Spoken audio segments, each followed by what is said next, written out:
여러분 안녕하세요. 새해 들어서도 전국의 흐름이 긴박하게 돌아가고 있습니다.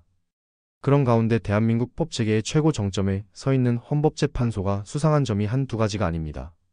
지금 대한민국의 운명이 공산체제로 넘어가느냐 마느냐 하는 엄중한 시기에 헌법재판소가 법과 원칙을 지키지 않고 윤석열 대통령의 탄핵 심판을 법률을 어겨가며 이상한 짓들을 하고 있습니다. 특히 이미선이라고 하는 재판관은 법을 어겨가면서 변론 기일을 2월 4일까지 총 5차례를 지정하였는데 이는 명백한 위법이자 불법입니다.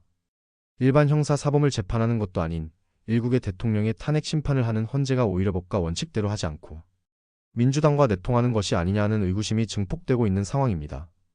이자들이 8년 전 박근혜 대통령의 탄핵 심판 시 여론 재판으로 몰고 가서 8대0 만장일치로 박 대통령을 파면한 추억을 되살려 지금도 그때처럼 하면 된다고 생각하는 것이 아닌지 의심을 지울 수가 없습니다.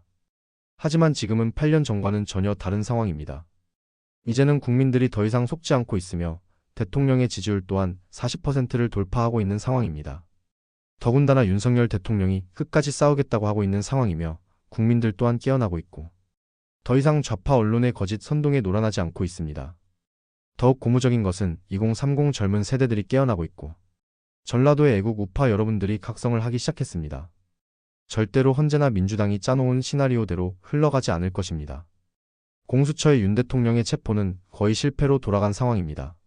하지만 지금은 안심할 수 없고 영장을 다시 제출하거나 아니면 구속영장을 첨부하려고 시도할 것입니다. 그렇지만 그들 뜻대로 되지는 않을 것이라고 생각합니다.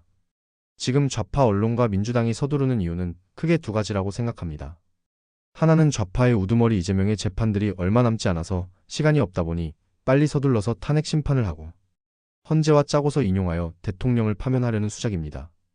그렇지만 국민들이 깨어나고 있고 바람의 방향이 바뀌고 있어서 이는 쉽지 않다고 봅니다. 둘째는 윤 대통령의 온기로 볼 때 2월 4일 입춘이 지나면 전체적인 기운이 바뀝니다. 입춘 이후부터 대통령의 시간이 되는 것입니다. 이는 제가 다른 영상에서 사주를 풀이하면서 여러 번 이야기를 했기에 여기서는 자세하게 다루지는 않겠습니다. 그러다 보니 이자들도 그런 것을 알고 민주당 주변에도 명리학자나 무당들도 많아서 윤 대통령의 기운이 살아나기 전에 이를 꺾어보려고 수작을 부리는 것이라고 생각합니다. 하지만 이 또한 그들이 원하는 대로 되지는 않을 것입니다. 이제부터는 헌법재판소의 시간이기 때문에 헌재를 격려하고 화환을 보낼 것이 아니라 헌재를 감시해야 합니다. 이자들은 격려해 준다고 하여 윤 대통령의 탄핵 심판을 공정하게 하지 않습니다. 이들에게 똑바로 재판하고 법대로 처리하라고 강력하게 항의를 해야 하고 이제부터 헌재 앞에서 많은 애국 시민들이 나와서 헌재가 허튼 수작을 부리지 못하도록 강력하게 항의를 해야 합니다.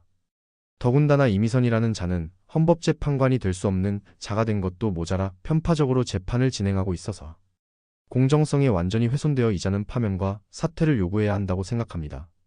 이제부터 헌재를 감시해야 한다고 생각하며 절대로 저들이 원하는 대로 내버려 두어서는 안 된다는 말씀을 드리면서 마치도록 하겠습니다. 이 영상이 좋았다고 생각하시면 구독과 좋아요를 눌러주시고 많은 사람들에게 공유를 해주시기 바랍니다. 감사합니다.